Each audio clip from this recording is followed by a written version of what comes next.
사랑하는 성도 여러분, 우리가 살면서 이런 속담 여러 번 들어보셨을 겁니다. 될성 부른 나무는 떡잎부터 남다르다. 제가 설교를 준비하면서 이 속담을 다시 한번 살펴봤습니다. 그런데요, 이 될성 부른이란 말을 제가 살면서 잘 사용을 해본 적이 없었던 거예요. 그래서 사전을 찾아봤습니다. 사전을 찾아보니까 성공할 가망이 높은 이란 뜻이래요. 그러면은 이 나무가 성공하다는 것은 어떤 의미겠습니까? 모름지기 나무 통도 좀 크고, 그리고 뿌리도 좀 깊게 잘 내리고, 잎도 큰 거, 그런 게 이제 성공한 나무가 아닐까요?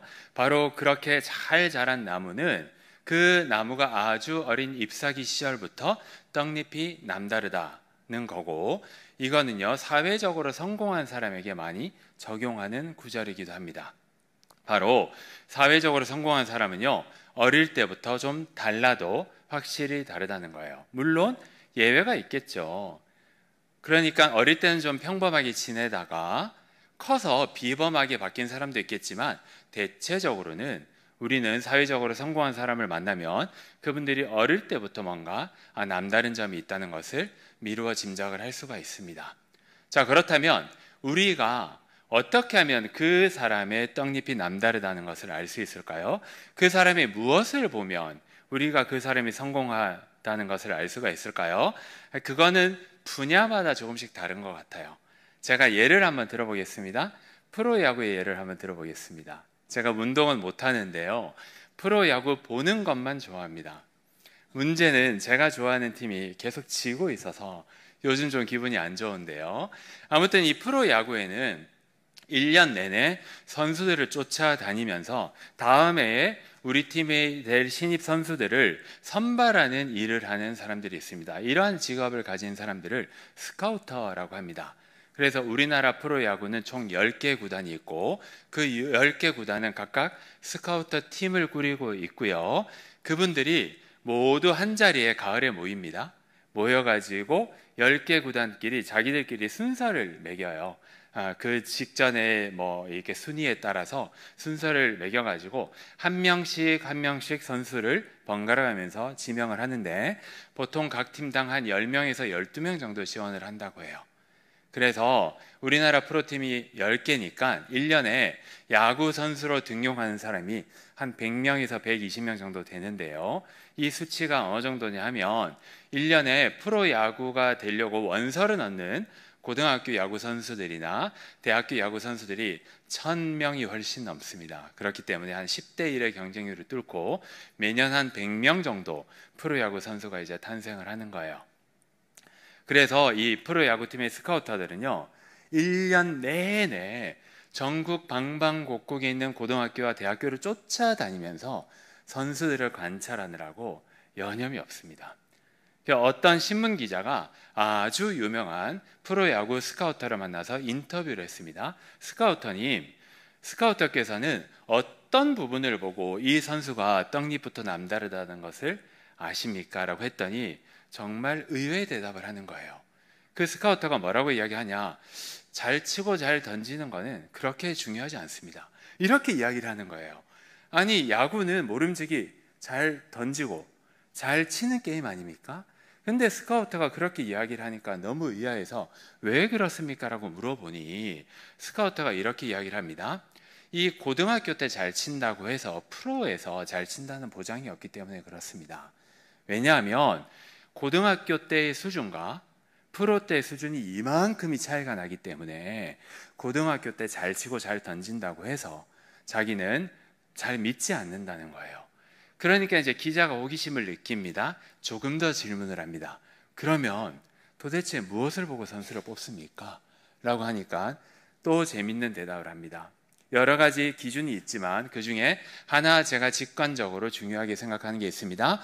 그것은 바로 달리기 능력입니다. 바로 이 고등학교나 대학교나 이 아마추어에서는 투수들도 이 타석에 서거든요. 그래서 한 경기를 하게 되면 한 4번에서 5번 정도 타석에서 배트를 휘두르게 되고, 최소한 2-3번 정도는 1루까지 달려갑니다. 그래서 공을 맞추는 순간부터 1루까지 달려가는 거리를 스카우터들이 초시계를 들고 탁탁 시간을 잰다는 거예요. 그래서 그게 빠를수록 좋은 선수라고 판단을 하는 겁니다. 그러면 왜 하필 달리기입니까? 라고 물어보니 두 가지 이유를 들어요. 우선 첫 번째로 신체적인 이유입니다. 잘 달리는 사람이 선천적으로 운동신경을 타고났다고 보는 겁니다. 그래서 프로에 가서 좀 더 잘 던지고 좀 더 잘 치는 기술을 가르쳐주면 훨씬 더 잘 배운다는 거예요. 자, 또 한 가지는요, 정신적인 이유입니다. 바로 이 타자들은요, 밥만 먹고 야구만 한 사람이기 때문에 공을 딱 때리는 순간 자기가 안타인지 아웃인지 안다고 해요. 그렇지만 스카우터들은 자기가 아웃이 될 걸 뻔히 알지만 끝까지 열심히 달리는 사람을 좋아한다는 겁니다. 왜 그렇습니까? 수비하는 사람들도 사람이거든요. 간혹 실수를 합니다. 그래서 약간 실수를 하면 그 틈을 이용을 해서 열심히 달리는 사람은 아웃이 될 걸 안타로 만들 수가 있다는 거예요. 그래서 스카우터들은 의외로 달리기를 통해서 이 선수의 떡잎이 남다르다라는 것을 확인을 한다고 합니다. 참 재밌죠. 자, 이제 오늘 본문으로 한번 넘어가 보겠습니다. 오늘 본문은요, 고린도전서 1장 아주 초반부입니다. 고린도전서는 사도 바울이 고린도 교회에 보낸 편지인데 첫 번째 편지를 이야기를 하는 거고요. 그리고 사도 바울은 13권의 편지를 썼는데요. 그중 12권, 그러니까 거의 대부분의 편지에 맨 앞부분에서 이 수신자들의 신앙생활을 놓고 하나님께 감사를 올립니다. 그거를 감사의 단락 혹은 감사의 기도라고 해요. 바로 고린도전서의 감사 단락이 오늘 우리가 읽었던 1장 4절부터 7절까지입니다. 무슨 말이냐? 사도 바울이 고린도 교회는 직접 개척을 했습니다. 그리고 복음을 가르쳤습니다. 그러고 보니까 신앙생활을 잘하는 거예요, 고린도 교회 성도들이. 그래서 사도 바울이 거기에 감격해서 하나님께 지금 감사를 올리고 있는 거예요. 이해가 되시죠? 그런데요, 우리 신앙생활을 좀 해보신 분이나 그리고 성경을 좀 읽어보신 분은 아시겠지만 고린도 교회, 문제가 적은 교회입니까? 문제가 많은 교회입니까? 문제가 아주 많은 교회입니다. 고린도 교회는 문제가 아주 많았어요. 크게 세 가지 문제가 있었습니다. 일부 성도들이 도덕적이고 윤리적이지 않는 방종을 했습니다. 아주 입에 떠올리기 힘들 정도로 이상한 행동들을 했고요. 그리고 교리적인 문제도 심각했습니다. 교회가 여러 교리 때문에 분쟁이 심했습니다. 부활에 관한 교리, 은사에 관한 교리, 음식을 먹는 문제에 대한 교리, 결혼에 대한 교리 등등등등 여러 가지 교리 때문에 분쟁이 심했고요. 가장 심각한 것은 공동체의 파벌이 심했다는 겁니다. 자, 우리 교회도 1대 교역자, 2대 교역자 해서 지금까지 이렇게 흘러와 오고 있는데요. 고린도 교회도 1대 교역자인 바울을 중심으로 여러 명의 교역자들이 거쳐갔던 것 같아요.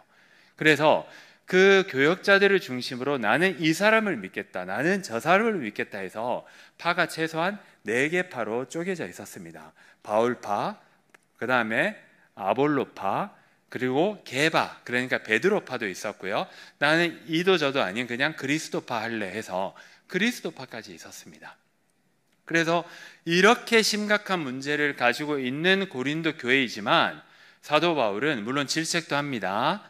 질책만 하지 않고 편지 초반부에 어떻게 해요? 하나님께 그들의 신앙생활을 두고 감사하고 있습니다.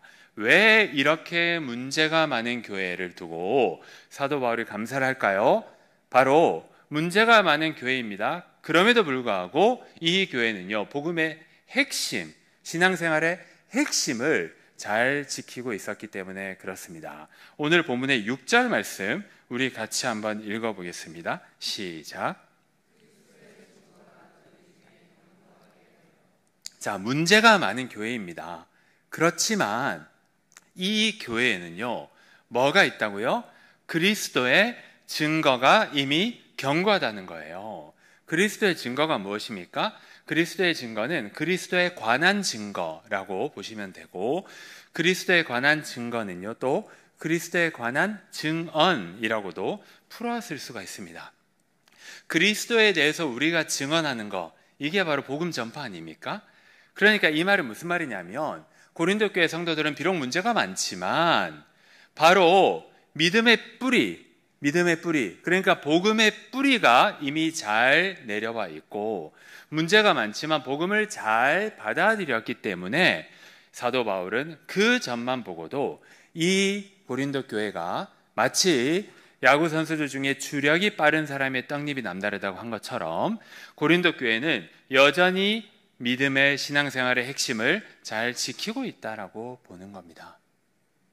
사랑하는 성도 여러분, 우리의 삶이 만족스럽지 않을 수 있습니다. 그렇지만 우리도 매일의 삶 가운데서 혹은 매 순간순간 할 수 있거든. 사도 바울처럼 우리는 매일매일 하나님께 감사해야 합니다. 왜 우리가 감사를 해야 합니까? 감사의 이유가 무엇입니까? 바로 우리의 삶이 만족스럽지 않고 우리에겐 수시로 고난이 들이닥치지만 그럼에도 불구하고 우리의 마음 가운데는요, 그리스도의 증거가 이미 견고하기 때문에 그렇습니다. 우리가 이미 받은 복음에 감사하고 복음의 은혜에 감격함으로 말미암아 우리의 삶이 아무리 힘들어도 매일매일의 삶 가운데서 감사의 고백이 넘쳐나시는 여러분들 되시기를 간절히 소망합니다. 아멘. 자, 그렇다면 우리는요, 어떻게 그리스도의 증거가 풍성한지를 알 수 있을까요? 아니면 우리는 왜 그럼에도 불구하고 하나님께 감사해야 할까요? 오늘 두 가지 점을 살펴보고자 합니다. 우선 첫 번째 대지 같이 읽어보겠습니다. 시작. 자, 왜 우리는 하나님께 감사해야 합니까? 죄사함의 은혜가 있기 때문에. 바로 죄사함의 은혜가 그리스도의 증거라는 거예요. 한번 자세히 그 죄사함의 은혜를 살펴보고자 합니다. 오늘 본문의 4절 말씀인데요. 같이 읽어보겠습니다. 시작.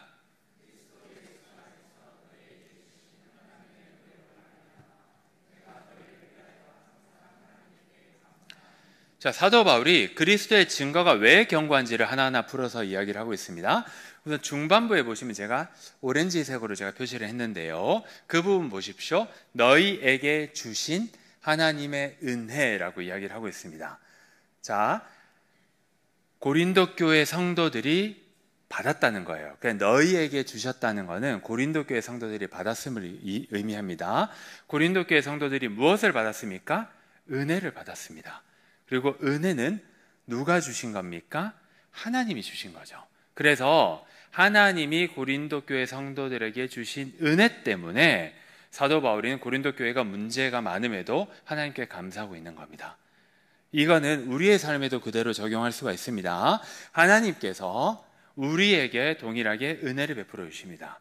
그렇다면 어떻게 은혜를 베풀어 주십니까? 앞에 노란색 부분을 보십시오. 하나님은요, 구체적으로 그리스도 예수를 통해서 우리에게, 고린도 교회 성도에게 은혜를 베풀어 주고 있습니다. 바로 그리스도 예수를 통해서 베풀어 주신 은혜, 구체적으로 죄사함의 은혜 때문에 우리는요, 매일매일의 삶 가운데서 하나님께 감사해야 되는 거예요. 자, 그렇다면 은혜가 무엇일까요? 은혜는 기본적으로 내가 받을 자격이 없거나 내가 아무것도 한 것이 없음에도 불구하고 하나님께서 전격적으로 일방적으로 풍성하게 베풀어 주시는 혜택을 은혜라고 합니다. 뭐라고요? 내가 한 게 있다고요? 아닙니다.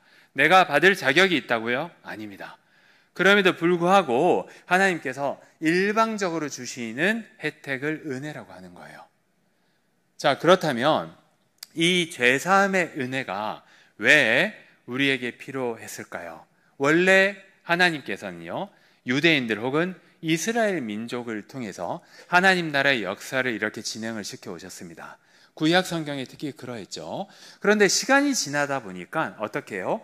이스라엘 사람들도 죄를 저지르고 그 다음에 이스라엘 사람이 아닌 이방인들도 똑같이 죄를 저질러서 하나님과의 관계가 다 끊어져 버린 겁니다.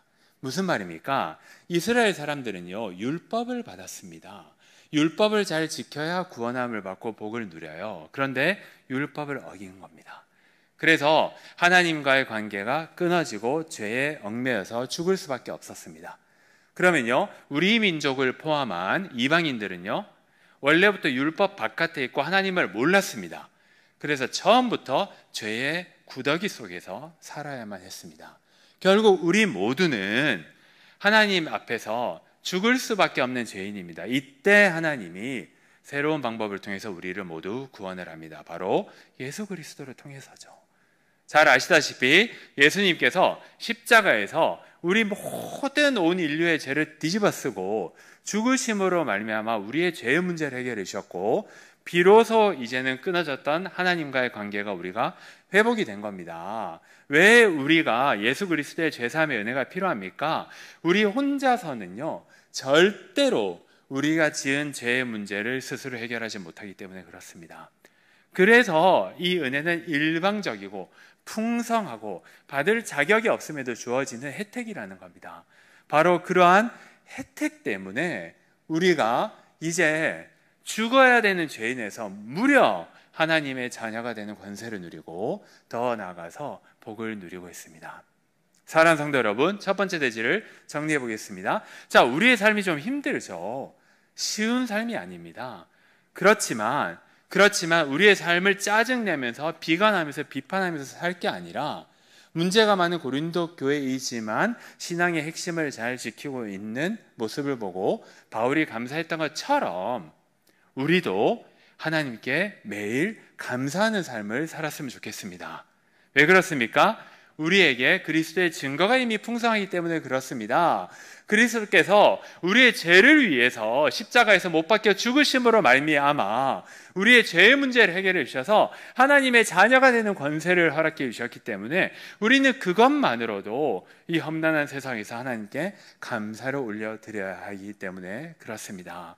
비록 힘들지만 우리 매 삶의 순간순간에서 감사의 고백이 터져 나오시는 여러분들이 되시기를 간절히 소망합니다. 아멘. 두 번째 대지 우리 같이 읽어보겠습니다. 시작. 자, 왜 우리는 계속해서 감사해야 합니까? 우리는요, 은혜뿐만 아니라 은사를 받았기 때문에 감사한 거예요. 그래서 이 그리스도의 증거가 풍성하다는 것은 은혜뿐만 아니라 은사까지도 해당이 되는 겁니다. 자, 오늘 본문 7절 말씀 같이 읽어보겠습니다. 시작.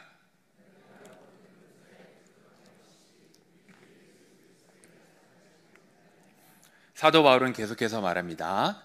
고린도 교회 성도들이 그리스도의 증거가 풍성합니다. 그리스도의 죄사함의 은혜가 풍성합니다. 계속해서 은사가 부족함이 없이 쫙 골고루 다 퍼져 있다는 거예요. 그래서 여기에 보시면 너희가라고 했습니다. 개개인이 아닙니다.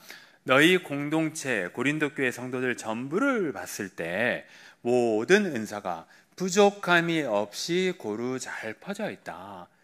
그걸 봤을 때 너희 교회 성도님들은 모두 다 그리스도의 증거가 풍성한 사람이고, 따라서 나 바울은 하나님께 감사합니다. 이렇게 이야기를 하고 있는 겁니다. 자, 그렇다면 은사는 무엇일까요? 우리 은사 하지 않습니까? 은사는 무엇이고 은사와 은혜가 좀 비슷하거나 차이가 나는 점이 있을까요? 그 점을 좀 살펴보려고 합니다. 은사는요, 은혜와 마찬가지로 받을 자격이 없음에도 불구하고 하나님으로부터 일방적으로 받는 선물이에요. 그거는 은혜와 은사가 똑같습니다. 그런데 세 가지 중요한 차이가 있습니다. 첫째, 순서가 다릅니다. 은혜를 먼저 받고 그리고 은사를 받습니다. 죄사함의 은혜가 먼저이고 그리고 우리에게 재능이 오게 되는 겁니다. 자, 두 번째, 주는 주체가 조금 다릅니다. 둘 다 하나님으로부터 받는 건 맞습니다. 그런데 은혜는 하나님이 예수 그리스도를 통해서 우리에게 주시는 거고, 은사는 하나님이 성령님을 통해서 우리에게 주시는 겁니다. 그래서 첫 번째와 두 번째는요, 약간 사소한 차이라고 할 수 있는데, 세 번째 중요한 차이가 있습니다. 지속 시간이 차이가 있습니다. 은혜는요, 영원합니다. 그런데 은사는 영원하지 않을 수도 있습니다. 무슨 말입니까? 죄사함의 은혜는요, 한 번 죄사함은 영원히 갑니다. 우리가 살아있을 때도 영원히 가고, 우리가 죽어서 최종 심판에 이를 때까지 그 죄사함의 은혜는 영원히 갑니다. 얼마나 놀라운 은혜입니까? 그리고 은사는요, 그렇지만 그 은사도 놀라운 복이지만 은사는 때로는 영원하지 않을 수도 있다. 그리고 때로는 모든 사람이 모든 은사를 받지 못할 수도 있다는 겁니다. 그러한 부분에서 중요한 차이가 있습니다. 그렇지만 은혜도 은사도 모두 다 그리스도의 증거이고 그 두 가지를 모두 다 고린도 교회가 가지고 있기 때문에 그렇게 엉망으로 신앙생활을 해도 사도 바울은 감사하고 있는 거예요. 자, 그렇다면 구체적으로 고린도 교회가 어떤 은사를 가지고 있었을까요? 네, 성경 말씀을 보면 복음을 잘 가르치는 은사를 가지고 있었던 것 같습니다. 오늘 본문 5절 말씀과 그리고 고린도전서 12장 8절 말씀 같이 우리 읽어보겠습니다. 시작.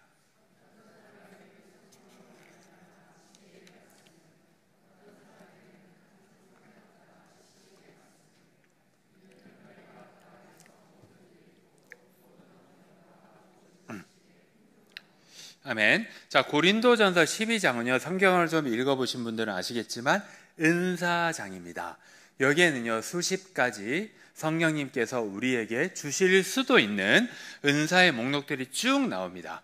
그런데 12장 1절부터 7절까지는 서론이고요, 12장 8절부터 첫 번째 은사가 나오는데요, 12장 8절의 은사가 어떤 은사라고요? 주황색 부분을 보십시오. 지혜와 지식의 말씀을 전하는 은사입니다. 여기에 지혜와 지식은요, 같은 말로 간주하셔도 되고, 지혜와 지식의 은사는요, 한마디로 복음을 잘 가르치는 은사라고 대부분의 학자들은 그렇게 얘기를 하고 있습니다. 그리고 이 12장 8절에 나와 있는 이 은사를 어느 교회가 가지고 있다고요? 고린도 교회가 가지고 있습니다. 5절 보십시오. 5절 주황색 부분을 보시면 사도 바울이 이렇게 말합니다. 너희 고린도 교회가 모든 언변과 모든 지식에 풍족하다고 이야기를 해요. 그러니까 위에 있는 지혜의 말씀과 지식의 말씀이 여기 모든 지식에 함축되어 있는 겁니다. 그래서 이 복음에 풍족하고, 그리고 그 복음을 어떻게 해요? 모든 언변을 가지고 잘 가르치고 있다는 겁니다. 그래서 사도 바울은 특히 이 고린도 교회가 복음을 잘 가르치는 은사, 그리고 이것을 조금 더 확장을 해보면 복음을 잘 전파하는 은사가 있었기 때문에 하나님께 특별히 감사를 드리고 있는 겁니다. 사랑하는 성도 여러분, 두 번째 대지를 정리하면서 우리 각자에게 은사가 있습니다. 은사를 가진 우리는 어떤 삶을 살아야 될지를 적용을 해보고자 합니다. 세 가지 점을 말씀드리고자 해요. 자, 우선 첫 번째로 우리에게 은사가 있다는 것은요, 그것 자체로 감사의 제목입니다. 여러분, 은사는 내가 노력해서 얻은 게 아닙니다. 내가 잘나서 받은 거 아닙니다. 내가 달라고 하면 성령님께서 주시기도 합니다. 그렇지만 은사는 기본적으로 전적으로 주권적으로 성령님이 우리에게 주신 선물입니다. 그래서 은사를 받았다는 사실 자체만으로 우리는 하나님께 감사해야겠습니다. 자, 두 번째, 은사는요, 공동체의 유익을 위해서만 사용돼야만 합니다. 이건 아주 중요합니다. 아까 7절 말씀 기억하십니까? 사도 바울이 무엇을 칭찬했습니까? 너희 각자에게 이 좋은 은사만 가져서 감사한다라고 하지 않고 이 공동체 구성원들에게 두루 모든 은사가 부족함이 없다는 거에 감사했습니다. 이 말은 하나님께서 혹은 성령님께서 우리에게 각자에게 다양한 은사를 주신 목적이 다양한 은사를 통해서 공동체를 바로 세우기 위함이라는 목적이 있다는 거예요. 그렇기 때문에 우리는요, 우리의 이 은사를 반드시 공동체 유익을 위해 사용해야 합니다. 만약에 우리의 은사를 자랑하거나 아니면 고린도 교회가 이렇게 했습니다. 고린도 교회가 특정 은사 가진 사람이 특정 은사를 가지고 있지 않은 사람을 멸시함으로 인해서 많은 문제가 생겼습니다. 그렇게 은사가 없는 사람을 깔보거나 하게 되면 공동체에 분열이 생기고, 이것은요, 은사를 주신 하나님과 성령님의 뜻이 전혀 아닙니다. 마지막입니다. 우리가 은사를 감사할 때 항상 은혜를 주심에도 감사해야 합니다. 왜 그렇습니까? 은혜가 먼저이기 때문에 그렇습니다. 그리고 은혜는 영원하지만 은사는 영원하지 않을 수도 있기 때문에 그렇습니다. 우리는 은사를 받으면 기뻐해야 합니다. 감사해야 합니다. 그렇지만 동시에 은사를 주신 하나님께 무엇보다도 감사하면서 동시에 그것보다도 더욱 예수 그리스도를 통해서 우리에게 주신 죄사함의 은혜를 감사해야 될 것입니다. 사랑하는 성도 여러분, 말씀을 맺겠습니다. 자, 우리의 삶이 어렵습니다. 때론 경제적인 문제 때문에 우리가 힘듭니다. 때론 몸이 아파서 힘듭니다. 때론 마음이 아프고 힘들 때도 있습니다. 그리고 말하지 못한 괴로움이 파도처럼 밀려올 때도 있습니다. 특히 젊은 청년들은 미래에 대한 불안감 때문에 잠 못 이루는 날들이 많습니다. 이런 여러 가지 불확실한 가운데서도 우리는요, 우리의 삶을 비관적으로 그리고 염세적으로 볼 것이 아니라 이럴 때일수록 하나님께 감사하며 살아야 합니다. 감사의 이유가 무엇입니까? 바로 우리의 삶이 안 좋아 보인다고 할지라도 그럼에도 불구하고 그리스도의 증거가 풍성하기 때문에 그렇습니다. 그리스도의 죄사함의 은혜가 풍성하기 때문이고 성령님을 통해서 우리에게 은사를 주셨기 때문에 우리는 그것만으로도 하나님께 풍성한 감사를 올려드릴 수가 있을 겁니다. 바로 그러한 감사의 고백과 감사의 나눔이 넘쳐나는 여러분들 되시기를 간절히 소망합니다. 아멘. 자, 이제 우리 찬양하면서 오늘 말씀을 생각하면서 찬양하고요. 함께 기도했으면 좋겠습니다.